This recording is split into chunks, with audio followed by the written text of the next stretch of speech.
medical school because it's so expensive.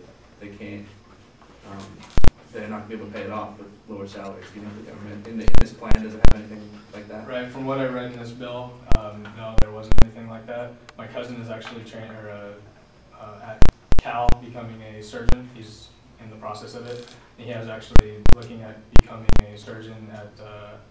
He wants to go to Harvard Medical, but Harvard Medical is $500,000 a year, and he doesn't have that money. And if he went right now, he probably could gain that money eventually over time. But right now, there's nothing to decrease money. Thank you for your time, sir. Okay, I think I'm ready. High school sports use it, professional sports use it, and most college sports use it, but one that doesn't is Division I Bowl Subdivision football. I'm of course talking about a playoff system.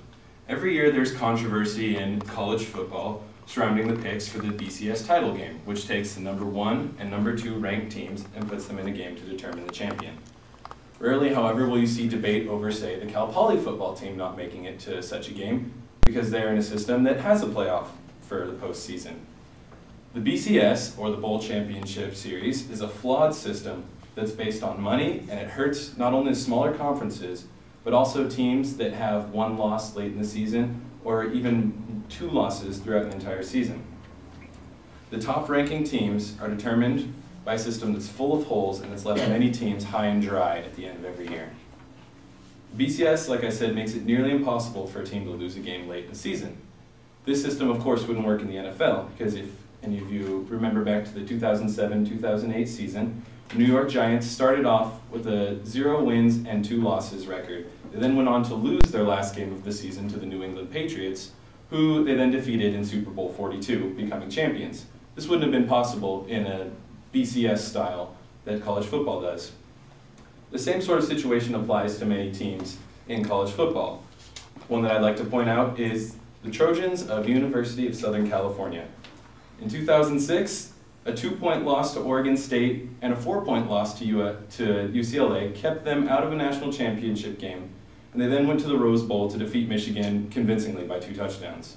The following year, they had a 1-point loss to Stanford and a 1-touchdown loss to Oregon. Once again, out of a national championship, destroyed Illinois in the Rose Bowl, 49-17.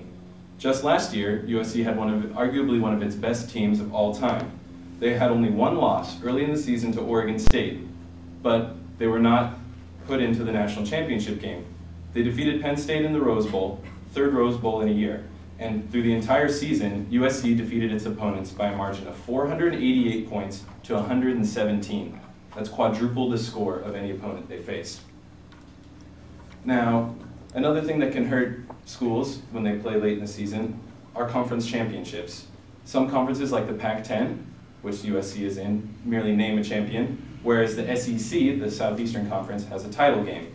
That's pertinent because this year Florida and Alabama, the number 1 and number 2 ranked teams, will most likely play each other in 2 weeks for the SEC title. Whoever loses probably won't see a championship. Now, if you notice, up to this point, all the teams I've named are in some of the major conferences. USC, for example, is in the Pacific 10 Conference, also known as the Pac-10, and the BCS likes to look at conferences as a whole.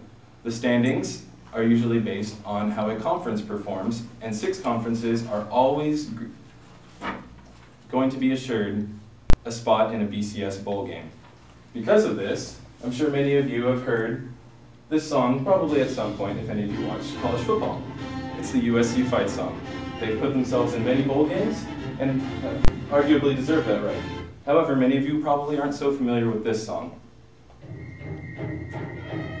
It's the fight song for the Boise State Broncos from Boise State, Idaho. In 2006, they had an undefeated season and even played in a bowl game at the end of the year, where they beat Oklahoma.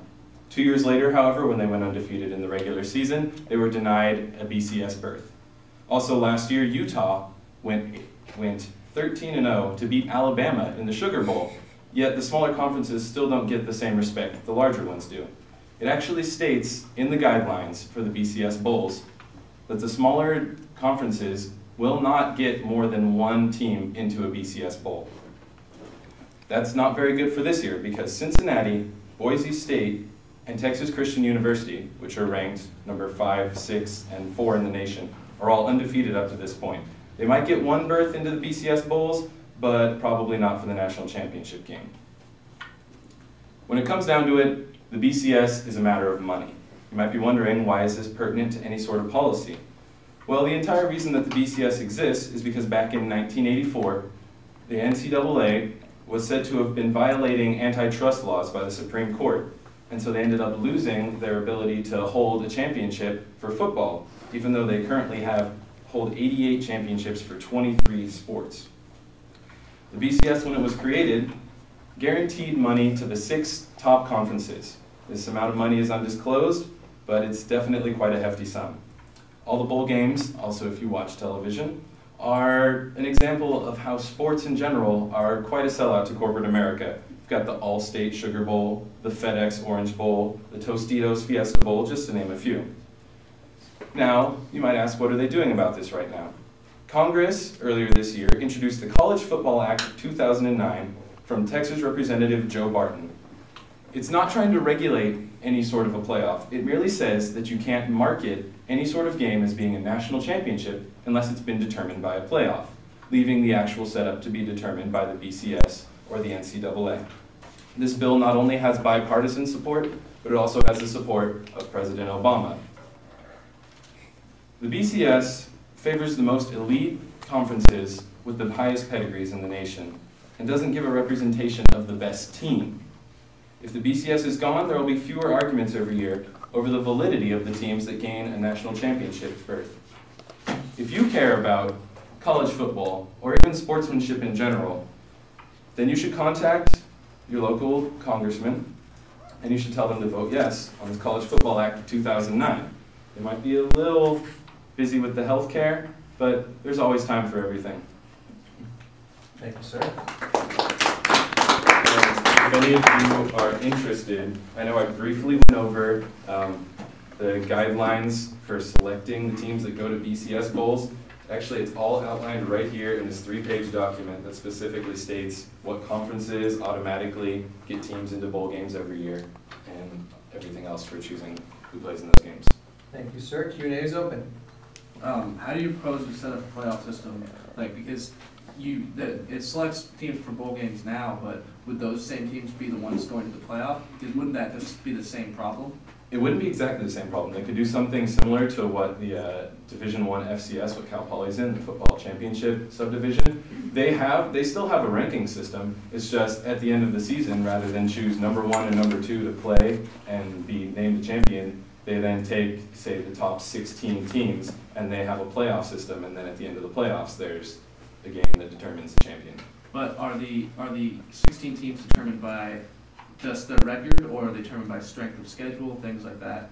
Those could still be determined by the BCS poll itself. There are 2 different polls, and then a computer system that takes into account strength of schedule. I don't really have that much of a problem with that system.